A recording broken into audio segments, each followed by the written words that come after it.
आदर्श आचार संहिता लागू, इसका क्या मतलब है?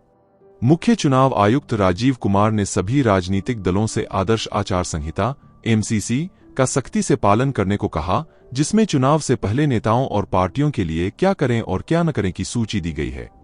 नमस्कार, स्वागत है आपका भारत व्यू पॉइंट चैनल में। आज की वीडियो में हम जानेंगे कि चुनाव से पहले लगने वाली आदर्श आचार संहिता मॉडल कोड ऑफ कंडक्ट क्या है और चुनाव आयोग से क्यों लागू करती है और राजनीतिक पार्टियों पर इसका क्या प्रभाव पड़ता है और इन सब से इतर जनता को इससे क्या फायदे हैं।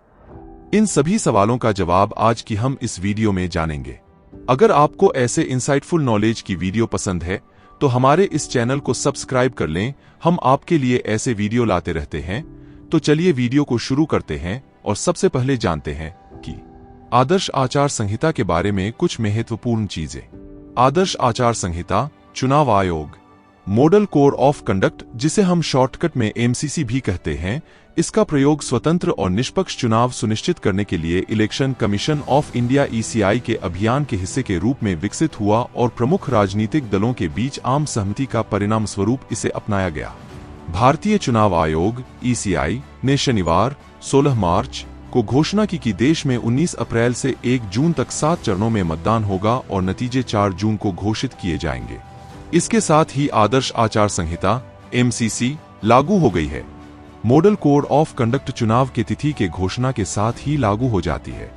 मुख्य चुनाव आयुक्त राजीव कुमार ने सभी राजनीतिक दलों और उनके नेताओं से एमसीसी का सख्ती से पालन करने को कहा, जो चुनाव से पहले नेताओं और पार्टियों के लिए क्या करें और क्या न करें की सूची देता है। अन्य बातों के अलावा यह संहिता सरकार को नीतिगत निर्णयों की घोषणा करने से रोकती है। आदर्श आचार संहिता क्या है? ईसीआई का मॉडल कोड ऑफ कंडक्ट चुनाव से पहले राजनीतिक दलों और उनके कैंडिडेट को रेगुलेट करने के लिए जारी दिशा निर्देशों का एक सूची है। नियमों में भाषण, मतदान दिवस, मतदान केंद्र, पोर्टफोलियो, चुनाव घोषणापत्र की सामग्री, जुलूस और सामान्य आचरण से संबंधित मुद्दे शामिल हैं, जो क्या करें और क्या न करें बताती है, ताकि स्वतंत्र और निष्पक्ष चुनाव कराए जा सकें। अब आप सोच रहे होंगे कि आदर्श आचार संहिता कब लागू होती है। एमसीसी चुनाव कार्यक्रम की घोषणा की तारीख से नतीजे आने की तारीख तक लागू रहता है। परिणाम स्वरूप यह आज शाम से लागू हो जाएगा और चुनाव प्रक्रिया समाप्त होने तक प्रभावी रहेगा। आइए जानते हैं कि आदर्श आचार संहिता क्या-क्या प्रतिबंध लगाती है। एमसीसी में सामान्य आचरण, बैठकें, जुलूस, मतदान दिवस, मतदान केंद्र, पर्यवेक्षक, सत्ता में पार्टी और चुनाव घोषणापत्र से संबंधित 8 प्रावधान हैं। जैसे ही संहिता लागू होती है, सत्ता में रहने वाली पार्टी, चाहे वह केंद्र में हो या राज्य में, उनको यह सुनिश्चित करना चाहिए कि वह प्रचार के लिए अपनी आधिकारिक स्थिति का उपयोग न करे। इसलिए ऐसी किसी नीति, परियोजना या योजना की घोषणा नहीं की जा सकती जो मतदान व्यवहार को प्रभावित कर सके। पार्टी को चुनावों में जीत की संभावनाओं को बेहतर बनाने के लिए सरकारी खजाने की कीमत पर विज्ञापन देने या उपलब्धियों पर प्रचार के लिए ऑफिशियल मास मीडिया का उपयोग करने से भी बचना चाहिए। संहिता यह भी कहती है कि मंत्रियों को आधिकारिक दौरों को चुनाव कार्य के साथ नहीं जोड़ना चाहिए या इसके लिए आधिकारिक मशीनरी का उपयोग नहीं करना चाहिए। सत्तारूढ़ दल प्रचार के लिए सरकारी परिवहन या मशीनरी का उपयोग नहीं कर सकता है। इसे यह भी सुनिश्चित करना चाहिए कि चुनावी बैठकें आयोजित करने के लिए मैदान आदि जैसे सार्वजनिक स्थान और हेलीपैड के उपयोग जैसी सुविधाएं विपक्षी दलों को उन्हीं नियमों और शर्तों पर प्रदान की जाती हैं जिन पर उनका उपयोग सत्ता में पार्टी द्वारा किया जाता है। समाचार पत्रों और अन्य मीडिया में सरकारी खजाने की कीमत पर विज्ञापन जारी करना भी अपराध माना जाता है। सत्तारूढ़ सरकार कोई सरकारी, सार्वजनिक क्षेत्र के उपक्रमों आदि में कोई ऐसी नियुक्ति नहीं कर सकती जो मतदाताओं को प्रभावित कर सकती है। राजनीतिक दलों या उम्मीदवारों की आलोचना केवल उनके कार्य रिकॉर्ड के आधार पर की जा सकती है और मतदाताओं को लुभाने के लिए किसी जाति और सांप्रदायिक भावनाओं का इस्तेमाल नहीं किया जा सकता है। चुनाव प्रचार के लिए मस्जिदों, चर्चों, मंदिरों या किसी अन्य पूजा स्थल का उपयोग नहीं किया जाना चाहिए। मतदाताओं को रिश्वत देना, डराना, धमकाना या उनके मताधिकार का अनुचित उपयोग जैसे कि फर्जी मतदान करना भी वर्जित है। मतदान समाप्ति के लिए निर्धारित समय से पहले 48 घंटे की अवधि के दौरान सार्वजनिक बैठकें आयोजित करना भी प्रतिबंधित है।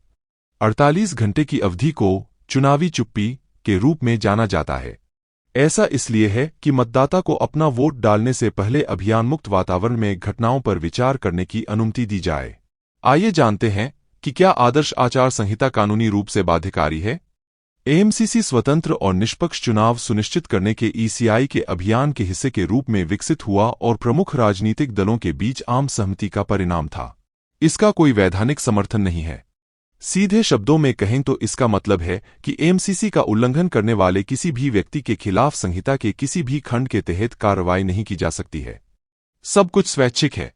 चुनाव आयोग अपने इन्फोर्समेंट यानी का लागू करने के लिए नैतिक मंजूरी या निंदा का उपयोग करता है। ईसीआई किसी राजनेता या पार्टी को मॉडल कोड ऑफ कंडक्ट के कथित उल्लंघन के लिए या तो स्वयं या किसी अन्य पार्टी या व्यक्ति की शिकायत के आधार पर नोटिस जारी कर सकता है। एक बार नोटिस जारी होने के बाद व्यक्ति या पार्टी को लिखित रूप में जवाब देना होगा, या तो गलती स्वीकार करना और बिना शर्त माफी मांगना या आरोप का खंडन करना। बाद के मामले में यदि व्यक्ति या पार्टी को बाद में दोषी पाया जाता है तो वह ईसीआई से लिखित निंदा को अट्रैक्ट कर सकता है, कुछ ऐसा जिसे कई लोग केवल इसे स्लैप ऑफ रिस्ट के रूप में देखते हैं। आइए अब यह भी जान लेते हैं कि पिछला आदर्श आचार संहिता का उल्लंघन कब हुआ। कुछ घटनाओं के उदाहरण से समझते हैं। नवंबर 2023 में मध्य प्रदेश विधानसभा चुनावों के प्रचार के दौरान ईसीआई ने एक चुनावी रैली के दौरान दिए गए एक बयान के लिए कांग्रेस महासचिव प्रियंका गांधी वाड्रा को नोटिस जारी किया, जहां उन्होंने प्रधानमंत्री नरेंद्र मोदी से पूछा कि उन्होंने बीएचईएल भेल को अपने बड़े को क्यों दिया है। बड़े से उनका मतलब बड़े उद्योगपति मित्रों को क्यों दे दिया। असत्यापित आरोप लगाने के खिलाफ एमसीसी प्रावधान का हवाला देते हुए ईसीआई ने उनसे अपने बयान पर स्पष्टीकरण देने को कहा। 2017 में गुजरात चुनावों से पहले भाजपा और कांग्रेस दोनों ने एक दूसरे पर एमसीसी का उल्लंघन करने का आरोप लगाया था। भाजपा ने मतदान से पहले 48 घंटे की अवधि के दौरान टीवी चैनलों के साथ राहुल गांधी के साक्षात्कार की ओर इशारा किया, जबकि कांग्रेस ने प्रधानमंत्री नरेंद्र मोदी पर वोट डालने के बाद अहमदाबाद में रोड शो करके उन्हीं प्रावधानों का उल्लंघन करने का आरोप लगाया। हालांकि ECI model code of conduct को लागू करने के लिए शायद ही कभी दंडात्मक कार्रवाई का सहारा लेता है, लेकिन 2014 के लोकसभा चुनावों के दौरान उसने भाजपा नेता और तत्कालीन पार्टी अध्यक्ष शाह और सपा नेता आजम खान को अपने भाषणों से चुनावी माहौल को और खराब करने से रोकने के लिए प्रचार करने से प्रतिबंधित कर दिया था। प्रतिबंध लगाने के लिए आयोग ने संविधान के अनुच्छेद 324 के तहत अपनी असाधारण शक्तियों का सहारा लिया। इसे तभी हटाया गया जब नेताओं ने माफी मांगी और संहिता के तहत काम करने का वादा किया। उम्मीद करता हूं आपको आज के इस वीडियो में मॉडल कोड ऑफ कंडक्ट से जुड़ी हुई सारी जानकारी मिल गई होगी। फिलहाल आज के लिए वीडियो में इतना ही। मिलते हैं अगले वीडियो में। ऐसे ही इंसाइटफुल नॉलेज के लिए हमारे चैनल से जुड़िए और फिलहाल अगर आपको हमारा यह वीडियो पसंद आया तो वीडियो को लाइक करिए। अगर कोई सुझाव हो तो हमें कमेंट में बताएं। साथ ही चैनल को सब्सक्राइब करना मत भूलिएगा। मिलते हैं अगले वीडियो में। जय हिंद।